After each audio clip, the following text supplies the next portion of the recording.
Telling people what lesson to take from history. That's playing politics.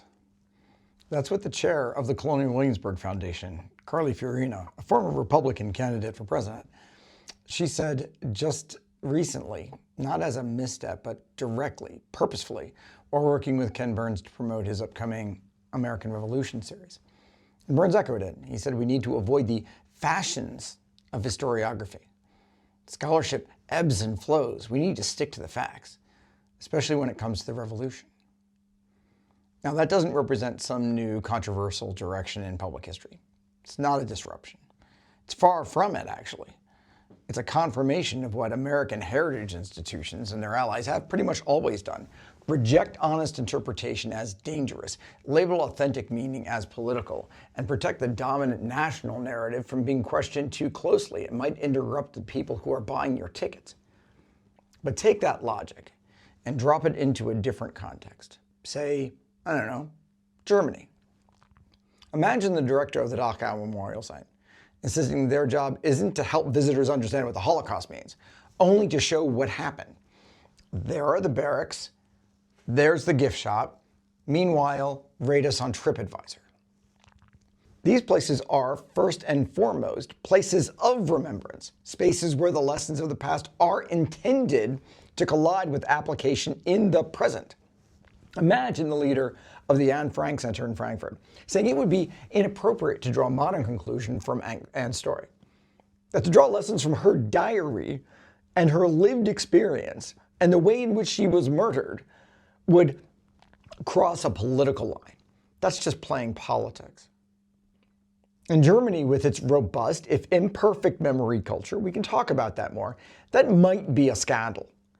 Not only because it would be morally unacceptable, which it is, but also because it would betray the public purpose of those institutions. There, at least in Germany, memory work is built on the premise that interpretation isn't, optional.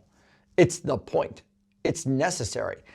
And it's especially necessary for a healthy democracy, for an informed citizenry that privileges human rights. They need to understand how those principles came to be and why they remain important, which is why you need to put in the work to continue to support them. People are supposed to understand what happened and what it meant, because forgetting, that's the danger. We know the stakes. We've seen this movie. We know how it ends. Here you go. In the United States, it's the opposite. There's no memory culture. As Fiorina represents, memory is the enemy.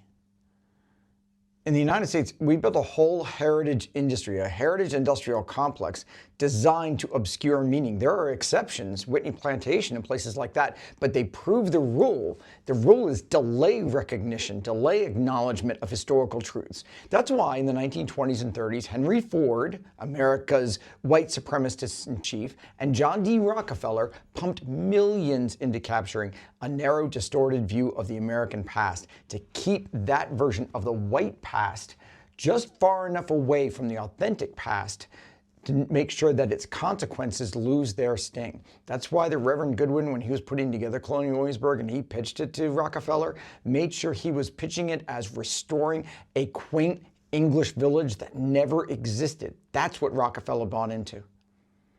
We don't call that neutrality. We don't praise that as objectivity, because it's neither. It's evasion, at best. It's obedience, more to the point. Colonial Williamsburg, Mount Vernon, Monticello, the Museum of the American Revolution, not enough people actually visit them to make a difference in terms of our political culture. The importance is understanding them as arms of this nationalist state, because they are not neutral spaces.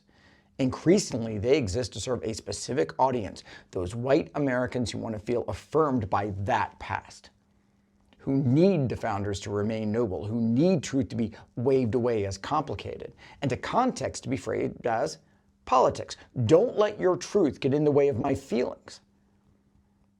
Those places continue just to hold this outsized power for those audiences because they preserve this vision of the past that makes white identity feel righteous, safe, and permanent.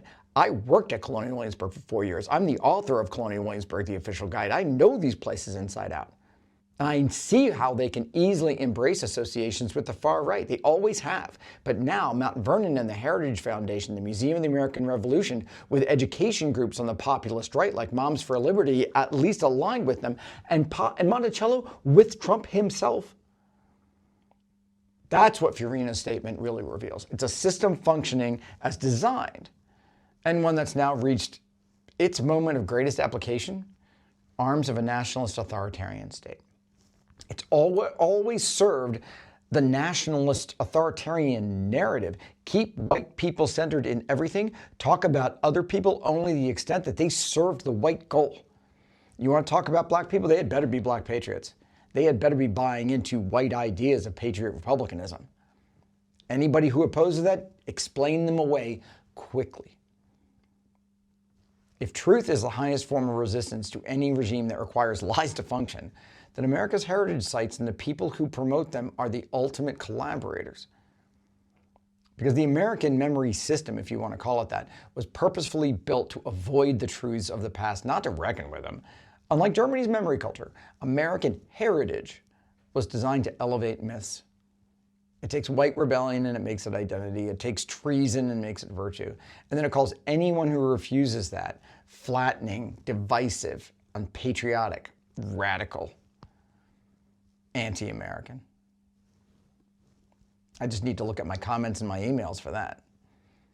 Burns calling the best history work of the last 2 decades, the best scholarship on slavery, on women, on indigenous dispossession, on labor, on literature, on trade and ideas. Calling that a fashion because Gordon Wood got it all right is irresponsible. And it's an attempt to discredit anything that challenges the founding story.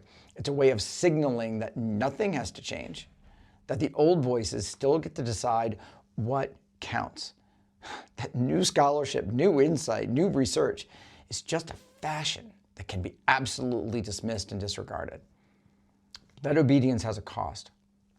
Because a country that can't tell the truth about its past, it can't function as a democracy. It can only perform it. A public denied access to real history, denied the right to understand how power worked, how it was justified, who it was built for, and who it still serves, has no defense when that same power reshapes itself in the present. That's the part the nationalist movement understands. They absolutely get it. They don't need new lies. They just need control over the old ones. They just need ways to boost and promote the old ones and to keep any kind of challenges to it quiet. They need control over 1776, the Constitution, the flag, the founders, in their realities, over who counts as a patriot and who gets cast as a threat. And control over history is control over legitimacy. Legitimacy is the currency of political power for fascists and ultranationalists and authoritarian regimes. So when institutions refuse to draw lessons from the past, they're helping launder nationalism. That's what Germany chose to dismantle and what America refuses to. One country built a memory culture to stop fascism. The other built a heritage industry to make sure you go along with it, waving a flag. And it's doing its job admirably. So if you consider yourself a public historian, whether or not anyone else has handed you that label, regardless of how many letters you have after your name or none, you've got a responsibility right now. You've got a civic duty. You're part of the resistance. It's not a responsibility to your institution, it's not to your discipline, but to the public, to truth. To the people being told, once again, that their story is too political to be remembered. Your job is not to make the past safe, but to make it seen and to make it understood, to teach its lessons.